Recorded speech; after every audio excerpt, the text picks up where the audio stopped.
By 1911, Southend Pier was carrying 13.8 million passengers a year down its 1.34-mile length into the Thames estuary. More people than any single wooden or iron structure in the British Isles had ever carried out over open water. More people in a town that 50 years earlier had barely a railway station of its own.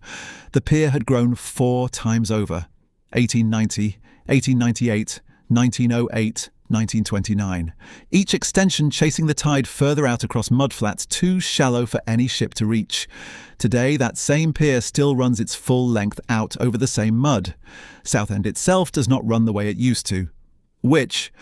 Readers now rank it the lowest scoring seaside town in Essex. 2 years running, and a quarter of the shopfronts on its high street stand empty. This is the story of a resort built entirely on a tide table and a royal scandal, and of what happens when the reasons people came stop being reasons anyone comes back. Down in Chapter 1, the South End of Nowhere. Prittlewell was founded in the 6th or 7th century, a Saxon market settlement on the high ground north of the Thames estuary, and for the better part of 1,000 years the land south of it had no name worth writing down. It was parish farmland, flat, wet, thick with the smell of the estuary at low tide, dotted with a handful of fishing huts and the occasional barn. When the settlement below Prittlewell finally acquired a name of its own, it did not acquire a flattering one, or an invented one, or a saint's name borrowed from a church. It acquired a description. Southend, the south end of Prittlewell parish, and nothing more than that, a place defined entirely by its position relative to somewhere else. That geography did more than supply a name. It dictated centuries in advance exactly what kind of town Southend would eventually have to become. The Thames estuary along this stretch of the Essex coast does not behave the way a coastline is supposed to behave near a working port. At low tide, the water retreats not by yards but by hundreds of metres, sometimes close to a mile, uncovering a flat grey expanse of mud and sand that looks, from the shore, less like a beach than like the bottom of a drained lake. No vessel of any real size could get near the town. Not a fishing smack with any draft to it, not a coastal trader, not later a passenger steamer bringing Londoners down the river for the day. None of them could cross that mud without running aground hundreds of metres short of dry land. A short jetty would not solve the problem, it would simply end in the same mud it was built to avoid. Whatever structure eventually connected Southend to deep water was going to have to be long, improbably long, just to do what a normal harbour wall did for free. For most of its existence, nobody needed to solve that problem because nobody was trying to reach Southend. It stayed what it had been for 1,000 years. Farms, huts, a scatter of families working the land and the mud for whatever the mud gave up. And then, in the autumn of 1803, Caroline of Brunswick came to stay. She was Princess of Wales, married that same year to the future King George IV in a union already curdling into one of the more public royal scandals of the era, and she chose the obscure hamlet at the south end of Prittlewell as a place to retreat to, away from London and away from her husband. It was not an obvious choice. Southend had no pier, no promenade, no assembly rooms, none of the machinery a fashionable resort was supposed to have. What it had was distance from the capital, and a princess willing to be seen taking sea air on its shore. That was enough. Georgian society followed royalty the way it followed everything else, reflexively and at speed, and within a season, the mudflat hamlet that had spent 1,000 years being nothing more than the south end of somewhere else, found itself hosting London's fashionable set on day trips down the Thames. The mud, of course, had not moved. The tide still went out the same hundreds of metres it always had, and the visitors that Caroline's scandal had sent downriver still had no way to get from a boat to dry land without wading through it. Southend now had a reason for people to come. It did not yet have a way to get them ashore. That gap sat unresolved for the better part of 3 decades. It would take a stretch of timber driven straight out into the estuary mud to close it. Chapter 2. The station that turned its back on the sea. The first pier opened in 1830, a modest wooden structure only 600 feet long, raised by local subscription rather than any grand civic scheme. Southend was still, in every way that mattered, the place Caroline of Brunswick had found 27 years earlier. Farmland turned fashionable by proximity to royal scandal, with no infrastructure of its own to justify the visitors it was suddenly receiving. 600 feet sounds substantial until it is measured against the problem it was meant to solve. The mud at Southend retreated hundreds of metres at low tide, sometimes close to a mile, and a pier of 600 feet closed only a fraction of that distance. It let rowboats and the smallest steam launches set passengers down without a full wade through the estuary floor, which, for a hamlet that had gone 1,000 years without so much as a jetty, counted as a revolution. It did not count as a solution. The mud was still there past the pier head, exactly as patient as it had always been. For 26 years, the half measure held because the town it served had not yet grown past what a half measure could carry. Then, in 1856, the London, Tilbury and Southend Railway reached the town, and the arithmetic of the place changed for good. A line built to deliver Londoners to the coast should have run straight to the water.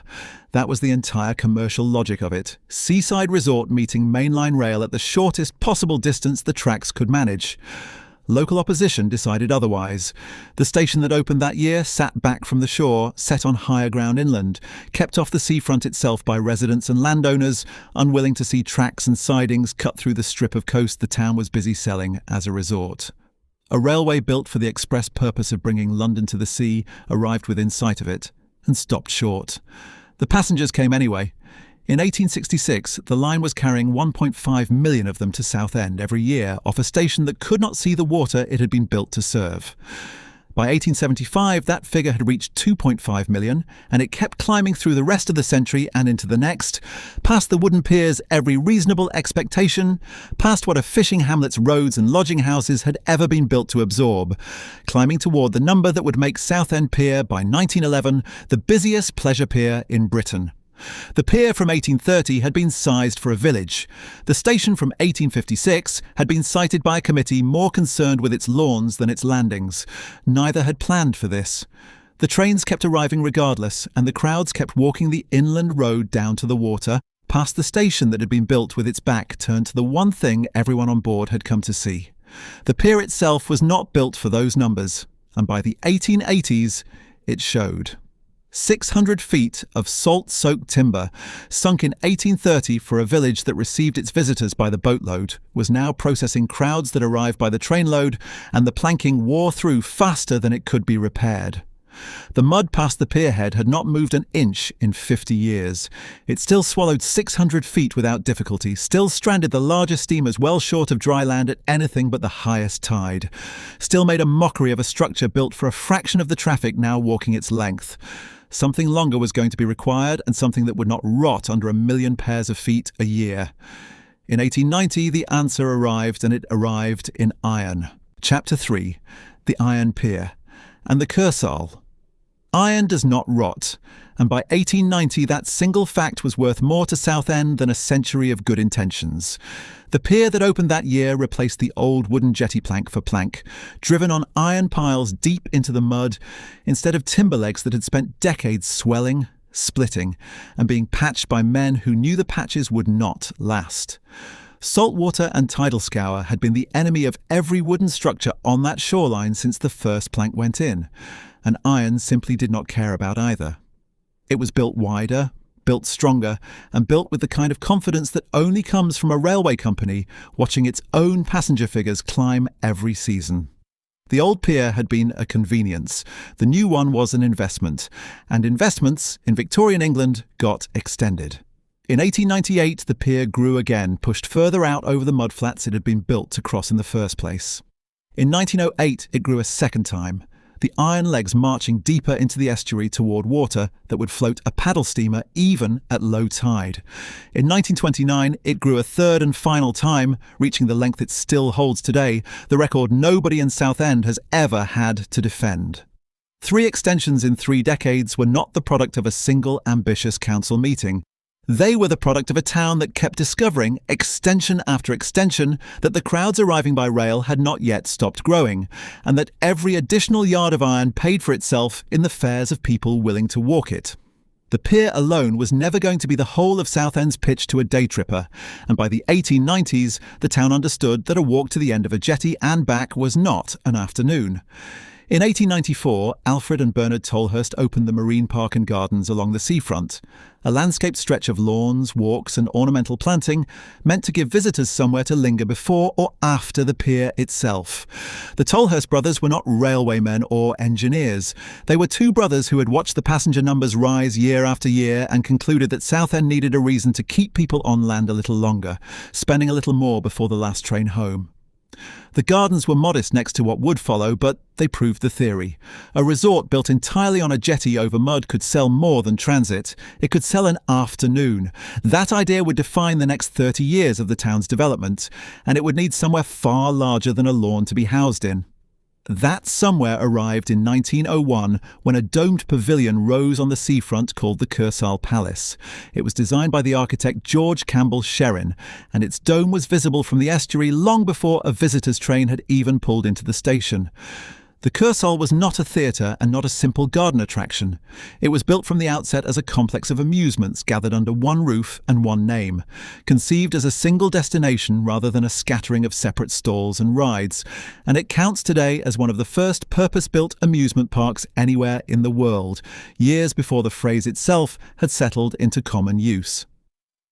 Southend, a town that decades earlier had been a scatter of farms and fishermen's huts, now had a domed palace built for nothing but pleasure, standing a short walk from a pier that was, by any measure, still growing. None of this happened in isolation from the land around it. West of the pier and the new dome, a speculator named Frederick Ramos was studying the same passenger figures the Tolhursts had studied, drawing very different conclusions about where the real money in Southend was about to be made. Chapter 4. The Man Who Sold the West. Frederick Ramos was not an engineer and not a councillor. He was a land speculator, the kind of figure who reads a railway timetable the way other men read a balance sheet, and by the 1890s he had looked at the same passenger figures the Tolhursts had used to justify a domed pavilion and drawn a different conclusion entirely. The pier and the Kursaal were pulling day trippers east into a resort that already had its landowners and its prices fixed. Ramos's plan required nothing east of the pier. It required open farmland to the west, a stretch of low cliff and market gardens that had no name on any map worth consulting, and a railway company willing to make the trip there cheap enough to compete with the trip to Southend itself. He got that cooperation. Ramos partnered with the London, Tilbury and Southend Railway and offered free or heavily discounted fares to anyone who bought a building plot on his land. A discount not on the house but on the journey to see it, so that a Londoner could ride out for almost nothing and leave having signed for a plot with a sea view. He named the development Westcliff-on-Sea, a name that did the marketing by itself. Cliff, West, Sea, in that order, promising exactly what the buyer wanted before he had inspected a single foundation. The scheme worked with the kind of speed that unnerves the people who did not think of it first. Villas went up along the new terraces through the 1890s, then shops, then a second seafront that Southend's own council had never had to plan or pay for. The resort's centre of gravity, which had sat at the pier since 1830, began sliding west along the coast toward land Ramos had bought for the price of farmland and sold for the price of a view. Southend did not lose visitors to Westcliff so much as it absorbed it, the two towns growing into a single, built-up shoreline with no clean seam between them. And by the early 20th century, a trip to Southend often meant a trip to a stretch of coast Ramos had invented from nothing more than a railway discount and a well-chosen name. The pier itself kept generating new attractions of its own, closer to shore, aimed at a different kind of visitor than the ones riding the electric train out to the pierhead. In 1918, with the war just ended and the town already anticipating the crowds that peace would bring back, a sunken garden opened on the seafront beside the pier entrance, an ornamental hollow cut below street level, planted and lit, a quiet counterpoint to the noise of the Kursaal a short walk away. It was modest at first, the kind of civic amenity a council adds almost as an afterthought. It did not stay modest for long. Through the 1920s, the sunken garden grew outward and upward into what the town began calling Children's Corner, a cluster of small-scale rides and amusements built for a public that the Kursaal, with its ballroom and its circus, had never quite been designed for. The centrepiece was a roller coaster unlike almost any other being built in Britain at the time. Most wooden coasters of the era climbed hills, sending a car up a lift and releasing it to fall. The ride at Children's Corner, known as the Wendy Glide, was built the opposite way. Troughs instead of hills, the track dipping below grade and rising again so that a rider crossing it felt the drop and the lift in a sequence run in reverse of everything the format usually did. It was cheap to build on a narrow strip of reclaimed seafront land, and it was exactly strange enough to be remembered by the children who rode it long after they had grown up and stopped visiting. None of it, the sunken garden, Children's Corner, the Wendy Glide's troughs, was the largest thing on the seafront. That distinction belonged to the dome a few hundred yards east, grown by the interwar years into something considerably bigger than the pavilion Sherrin had designed in 1901. On a Saturday in the summer of the 1930s, with the trains running full from Fenchurch Street and the tide out across mudflats that had once made this coast impossible to reach at all, that dome would be the brightest thing on the estuary for miles in either direction. Chapter 5. The Golden Mile. By the interwar years, the Kursaal had grown into the largest fairground in the south of England, and the crowd it pulled in was not the crowd that had first put Southend on the map. Not the private carriage crowd of 1803 out for a scandal and a season by the water. Not the fashionable Georgian imitators who had followed Princess Caroline down from town to be seen rather than to ride anything. This was the day trip crowd. The works outing crowd, the 1 shilling return crowd, EastEnders in their thousands, out of Bow and Poplar and Whitechapel, filling the trains at Fenchurch Street on a Saturday morning with a week's factory wages still mostly in their pockets. The London, Tilbury and Southend Railway had been built to move exactly this traffic, and by the 1930s it was doing so at a scale the line's Victorian engineers could only have guessed at. The dome that George Campbell Sherrin had raised over the Kursaal in 1901, back when the whole enterprise was still an experiment, was by now simply the building every one of those trains was arriving to see. Southend had stopped being a resort for people with a season to spend. It had become a resort built entirely around a single day. Picture the Golden Mile on a Saturday afternoon in August of 1938. The Kursaal's dome, lit gold by the low sun, is visible from the pier entrance before a visitor is halfway down it. The pier train runs its full mile and a third out over the mudflats, carrying people who could not, a century earlier, have reached this shore by any vessel that floated. There is the clatter of the roller skating rink, the shriek of the switchback, the smell of frying batter and hot tar. Children queue for the Wendy Glide. Men in shirt sleeves queue for the Dodgems. The beach, bared by a tide that once made this coast unreachable, is simply where the town stands on a Saturday now. That was the peak the previous 3 decades had been building toward. A wooden jetty from 1830 turned, extension by extension, into the longest pleasure pier on Earth. A scattering of farms and fishermen's huts turned into a resort that could move tens of thousands of Londoners in and out on a single tide. The hotels along the front filled by Saturday lunchtime and emptied by Monday morning. The shopkeepers on the Golden Mile had learned to make a week's takings in 2 days and to close for the other 5 if the weather in July turned. The whole town, in effect, ran on a single train timetable and a single tide table, and for a run of interwar summers that arrangement worked better than it had any obvious right to. None of it looked, from the pier head in the summer of 1938, like a system with a weak point. It had one anyway. A little over a year after that August Saturday, the geography that had built Southend's whole fortune, flat water, shallow water, an estuary opening wide and straight toward the mouth of the Thames, started to matter to the country for reasons that had nothing to do with day trips. The pier that had carried 3/4 of a century of excursionists out over the mud was about to be asked to carry something else entirely, and no one buying a return ticket that August had any reason to expect it. Chapter 6. HMS Leigh. On September 9th, 1939, 6 days after Britain declared war on Germany, the Admiralty requisitioned Southend Pier. The order did not ask to borrow it.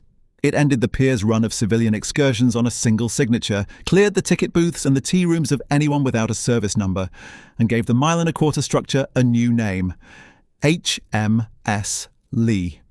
It was not a metaphorical warship. It became an actual one, commissioned like any ship in His Majesty's fleet, except that this vessel had iron legs sunk into the Thames mud and had not moved in decades and would not move for the duration of the war.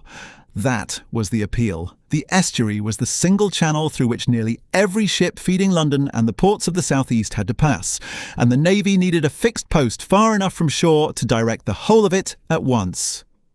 HMS Leigh became the naval control centre for the entire Thames estuary, the office from which convoys were assembled, timed and sent out past the sandbanks and the minefields toward London, the Channel and the North Sea. Over the course of the war, the pierhead organised 3,367 convoys, comprising 84,297 vessels, merchant ships, colliers, tankers, and the naval escorts assigned to shepherd them, each one logged, routed, and released from a converted pleasure pavilion that a few years earlier had been selling penny rides on a miniature railway. Rating clerks worked at desks set up in rooms that still had the ironwork of a Victorian promenade overhead. The dance hall at the pierhead became a plotting room, its floor once built for foxtrots now covered in convoy charts. Nothing about the building itself had changed. Everything it was asked to do had. The first test came quickly. On November 22, 1939, German aircraft attacked the estuary in a raid that lasted 90 minutes. The pier's defences, anti-aircraft guns and a screen of barrage balloons tethered along its length, helped drive the attack off before it could reach the shipping gathered below. The balloons stayed up afterward, a permanent fixture over the water where holidaymakers' kites had flown a few summers before, watched now by gun crews instead of day trippers. The following June, the calculation for Southend's children changed. The town sat directly opposite the invasion coast, and with German forces massed across the Channel in France, the government began moving them out. Through June 1940, they left from Southend Central Station in scheduled batches, labelled with name tags, gas masks in cardboard boxes slung across their chests, boarding trains inland to billets they had never seen and families they had never met, with parents who, in most cases, stayed behind to keep working. The evacuation ran as a programme, not a single event, absorbed into the same administrative machinery that was logging convoys a few hundred yards away at the pierhead. The beach that had been packed at low tide 2 summers earlier was empty of children by the end of the month. 2 months later, the war reached the pier directly. In August 1940, German bombers raided the estuary repeatedly, aiming for the shipping HMS Leigh was routing and for the gasworks on the shore behind it. The pier itself took hits, sections of decking blown open above the mud it had always stood over. The naval staff kept working through the raids because convoys did not stop moving simply because the building directing them was under fire. The pier that had been built to carry excursionists out to a pavilion at its end was now, by the autumn of 1940, a fixed target in an active war, still standing, still routing ships. It would not be the last time the water beneath it held something capable of killing people who had never met each other. 4 years still lay ahead, and further out in the estuary, past the range of the pier's own guns, one delivery was coming that no amount of routing would ever be able to control. Chapter 7. The Ship That Stayed. In August 1944, an American Liberty ship named the SS Richard Montgomery arrived in the Thames estuary with more than 1,500 tons of munitions in her holds, aerial bombs and cluster charges, bound for the armies fighting their way through northern France. She anchored off the Nore in the shallow water east of Southend to wait for a berth upriver. The anchorage was not deep enough. Within days, the ship had dragged onto a sandbank, and as the tide went out beneath her, her own hull could no longer support the weight of what she was carrying. She cracked along the middle and settled into the sand in 2 pieces, still loaded, still full. No one detonated the cargo, and no one has ever fully removed it. Salvage crews worked the wreck for weeks after she went down, but they stopped before the job was finished, and what remains under the water off Southend today is an estimated 1,400 tons of live ordnance, resting exactly where the ship broke apart 80 years ago. The tops of her 3 masts still rise above the surface at low tide, visible from the beach at Southend and from the Kent coast across the estuary, a shape sailors and holidaymakers alike have learned to recognise without needing to be told what it is. A 500-metre exclusion zone rings the site, marked by buoys, patrolled, monitored for movement in the wreck's structure by survey teams who check it the way engineers check a bridge under strain. The ship is still there. The bombs are still there. Nobody has ever found a way to make either fact go away. And then, within a few years, the war that had put the Richard Montgomery on that sandbank was over, and Southend went back to what it had always done best. The 1950s and 1960s were the fullest years the Golden Mile ever had. Rationing ended, wages rose, paid holidays became standard for factory and office workers alike, and the trains that had once carried more passengers than any pier in Britain began carrying crowds again, this time with money to spend and nowhere else they had learned to spend it. The Kursaal ran at capacity most summer weekends, its dome lit against the evening sky the way it had been in the 1930s, its rides and stalls drawing EastEnders down for the day, the way they had for 2 generations already. Peter Pan's playground filled with children on the same stretch of seafront where the sunken garden had opened decades earlier, its rides turning from morning to dusk through July and August. The pier ran its full length again, trains carrying visitors out over the mudflats and back. The structure that had spent 5 years as a naval control centre now returned entirely to the business of pleasure. This was the model working exactly as it had been built to work. A century of railway lines and pier extensions and amusement grounds converging on a single kind of Saturday. A family off an early train from Fenchurch Street, a day on the sand at low tide, an evening under the Kursaal's dome, the last train home. Nothing about it had changed since Frederick Ramus's building plots or George Campbell Sherrin's dome. It had simply gotten bigger and busier, and for a stretch of 20 years it looked as though it always would. Seaside holidays in Britain reached their national peak in this period, and Southend, with its pier and its dome and its mile of amusements, took its full share of the crowd. The pier's shore end pavilion, that summer of 1958, was still the same Victorian structure it had been since the rebuilding decades earlier. Wooden, dry and packed most warm evenings with visitors waiting for the fairground beyond it. Chapter 8, The First Cracks. And then, without any single dramatic turn, Southend's luck began to fray at the edges. It started at the pier itself, and it started with fire. On the morning of October 7th, 1959, flames broke out in the Victorian pavilion at the pier's shore end, the ornate wooden gateway that had funneled generations of day trippers off the trains and onto the boards since the Victorian rebuilding of the structure decades earlier.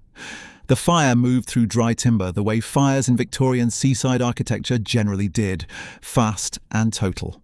By the time it was out, the pavilion was gone, and the pier's shore end, the first thing every visitor had seen for 60 years, had to be rebuilt from nothing. No one described it at the time as an omen. It was simply a fire, reported, extinguished and repaired, the way the town had always repaired itself. 5 years later, the trouble came from a different direction, and it had nothing to do with wood or heat. In 1964, English seaside resorts up and down the coast played host to a specific and well-documented phenomenon of the decade: bank holiday clashes between mods in sharp-tailored suits and on motor scooters, and rockers in leather and on motorcycles, brawling on beaches and promenades from Brighton to Clacton to Margate. Southend's own seafront was reportedly among them. The newspapers of the period treated it as a moral panic, as much as an incident. One more story about a generation that worried its elders. For a resort that had spent 160 years selling itself as a place of order and fresh air, it was a small dent in the postcard. The Kursaal's decline arrived with none of that noise. There was no fire this time, and no brawl. Nothing for a photographer to point a camera at. In 1973, the greater part of the Kursaal complex, the domed pavilion, the rides, the fairground that had been drawing EastEnders off the train since 1901, simply closed. It did not go out in a single dramatic season. Attractions shut down piece by piece until the site that had once been described as the largest fairground in the south of England stood mostly dark, its dome no longer lit against the evening sky the way it had been every summer of the interwar years. The rest of the Golden Mile did not notice, or did not act as though it noticed. The pier still ran its full length. The beach filled at low tide the way it always had. Down the coast, the rides opened for another season. The anchor of the Golden Mile had gone dark, and the resort around it kept running as if the dark spot in the middle were someone else's problem. Then, on July 29, 1976, fire came back to the pier a second time. It spread through the wooden superstructure with the same speed the 1959 fire had shown, and when it was finally contained, the damage came to £1 million. For a pier that had taken nearly a century, 4 separate extensions, and the resort's entire founding economic logic to build, a single afternoon's flames had put a price tag on a portion of it that was easy to write down and hard to forget. The pier was repaired again as it always had been. But the arithmetic of repair Pavilion in 1959, Pier again in 1976, and the Kursaal, never repaired at all, was starting to add up to something other than bad luck. None of it, in the end, was what emptied Southend's guest houses. The fires were rebuilt. The Kursaal's closure was absorbed. What was draining the resort was not happening on the Golden Mile at all, and it had nothing to do with sparks or timber. It was happening in London travel agencies, where men had begun selling English families something no stretch of Essex coastline could ever guarantee: a fixed, cheap, sunny week abroad. Chapter 9. The Flight to Majorca. It was not a Southend problem yet. That was the trouble with it. Vladimir Reitz was a Russian-born former journalist who had spent the war years filing copy for Reuters in London, watching the way post-war Britain rationed everything from butter to foreign currency. He ran the first package charter flight to Majorca in 1952, chartering a decommissioned Dakota, filling it with paying passengers and meeting them at the other end with a hotel room, meals, and a fixed price agreed in advance. Nobody had organised a holiday this way before, not at this price. Not for people who were not already wealthy enough to book a liner passage and a suite. The mechanism was simple, and it was lethal to a certain kind of English town. A travel agent in London could now sell a family 2 weeks of guaranteed sunshine, a guaranteed hotel bed, and a guaranteed fare, all fixed months ahead, all cheaper than the equivalent week at a resort like Southend. Southend had never been able to guarantee any of that. It had tide tables and rail timetables and a pier built to solve the problem of mudflats that no amount of civic ambition could dredge away. It had never had a guarantee of sun because no stretch of English coastline could offer one with any certainty. Through the 1960s and into the 1970s, package tours to Spain multiplied and undercut the domestic resorts on price with a consistency no seaside town on the English coast could match, Southend included. Package operators multiplied: Horizon, Clarkson's, Thomson, undercutting one another on price the way the railway companies had once undercut the roads. The cost of flying to the Costa Brava fell in real terms year after year, while the cost of a week in an English boarding house did not. A family in Dagenham or Ilford, the same families who had filled the trains to Southend for a century, could now be sold 2 weeks in Torremolinos for a price and a promise Southend had never been able to match: guaranteed sunshine or the operator's money back. Southend could not make that offer. No resort built on the English Channel or the Thames estuary ever could. And then, on August 15th, 1974, the industry that had been quietly emptying resorts like Southend proved it could empty itself just as fast. Courtline, one of the largest package tour operators in Britain, running its own airline and its own chain of hotels under the Clarksons and Horizon names, collapsed into liquidation without warning. Thousands of British holidaymakers were left stranded abroad in hotels that had stopped being paid, waiting for flights that no longer belonged to anyone, while thousands more at home had already paid in full for holidays that would now never happen.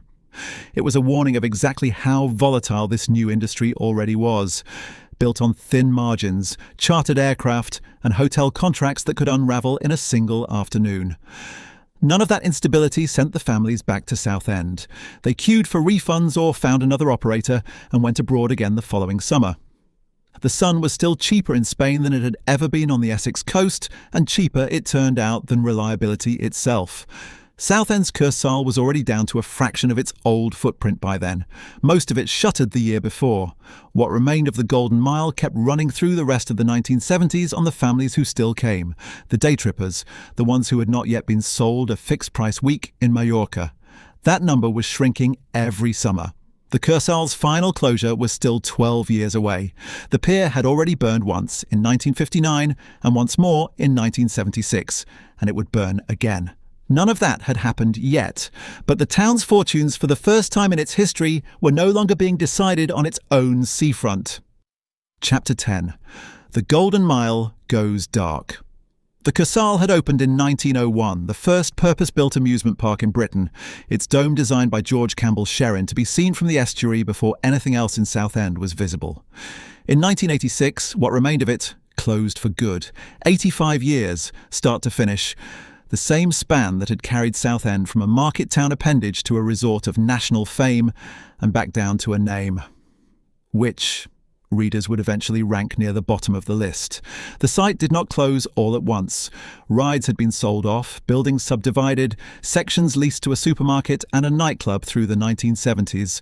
The ballroom converted and reconverted until there was nothing left worth calling a fairground. In 1986, the last of it stopped operating as one. The dome stayed standing. Everything it had been built to house did not. The pier kept burning. It had burned in 1959 at the shore end and again in 1976, and in 1995 fire took hold of it a third time. Then, in October 2005, it burned once more, this time destroying McGinty's pub, a restaurant, a run of shops, and the public toilet block near the pier's midsection.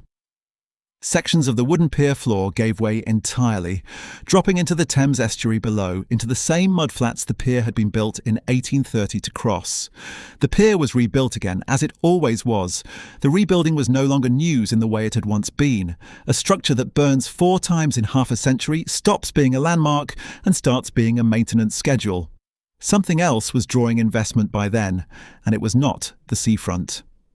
In 2012, the logistics company Stobart Group bought into Southend Airport with a plan to remake it into London's newest gateway.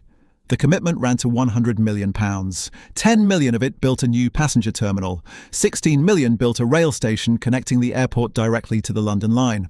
The remainder extended the runway to handle larger aircraft, and the airport was rebranded London Southend Airport, a name that borrowed London's gravity for a town 40 miles east of it. Ryanair signed on. EasyJet followed. For a few years, the passenger numbers climbed, and Southend had, for the first time since the Court Line collapse, a growth story that had nothing to do with the pier. By the end of 2023, passenger traffic at London Southend Airport had fallen to roughly 7% of what it had carried in 2019. Just 82,000 passengers used it across the entire year. Ryanair did not return after the pandemic. Wizz Air did not return after the pandemic. EasyJet remained the only low-cost carrier still flying out of an airport that had been rebuilt at a cost of £100 million to be London's newest point of entry. The terminal that opened in 2012 stood mostly empty gate by empty gate, the rail station carrying passengers to a departure board with a fraction of the flights it had been built to display. In 2024, the Kursaal's domed pavilion, the same dome that had once been reproduced on a Royal Mail stamp, small enough to fit on an envelope, sent through the post to addresses that had no idea what Southend was added to the Victorian Society's list of the 10 most endangered buildings in Britain. It was not alone on that list by circumstance. It was alone on it by neglect. 85 years as a fairground, followed by nearly 40 more of subdivision, disuse and deferred repair, ending with a national heritage body naming it as a building that might not survive its own decline.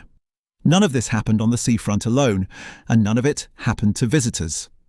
Behind the Golden Mile, in the streets where Southend's own residents lived, a different reckoning had already been set in motion, one that would not involve a pier or an airport at all, and that had been quietly accumulating its own figures since well before the Kursaal's dome made anyone's endangered list. Chapter 11. The Inventory. Better Queensway was supposed to be the answer. Launched in 2015, the plan called for £575 million to rebuild the housing estate that sat just behind the seafront, out of view of the tourists but not out of mind for the council that had staked its regeneration case on it. The scheme stalled for years, delayed and rescoped and delayed again, and by 2021, the reason became clear. Swan Housing Association, the delivery partner the council had bound itself to, was effectively bankrupt. Swan folded into Sanctuary Housing Association in 2023, absorbed rather than rescued. By then, the council had already run up £9.2 million in costs on a project that had produced no finished housing to show for it, and it faced the prospect of having to return close to £20 million in government funding. It could no longer justify having received. The town centre told a version of the same story in smaller numbers. A survey of Southend's shop units found a quarter of them standing empty. Not a seasonal lull, a quarter of the retail floor space with nothing in it, month after month. It was the 7th highest vacancy rate of any town or city centre surveyed in Britain. On March 1st, 2022, Prince Charles came to Southend and formally conferred city status on it, a gesture made in tribute to Sir David Ames, the local Member of Parliament who had been murdered the previous October. It was the kind of honour a place spends generations trying to earn. That same year, close to a quarter of Southend's high street sat shuttered behind the ribbon and the ceremony. Not everything on the seafront went dark. Adventure Island, built over the ground where the sunken garden and the Wendy Glide once stood, kept running, still owned by the Miller family, who had held it since 1976. In 2025, the park reopened a single ride, the Time Machine, after a refit costing £350,000 and a closure that had run past 2 years. Earlier that same stretch, management had tried raising the price of an annual pass from £60 to £80. Visitor backlash was enough to reverse the increase before the season was out. The population figures never collapsed the way the shopfronts and the amusement parks did.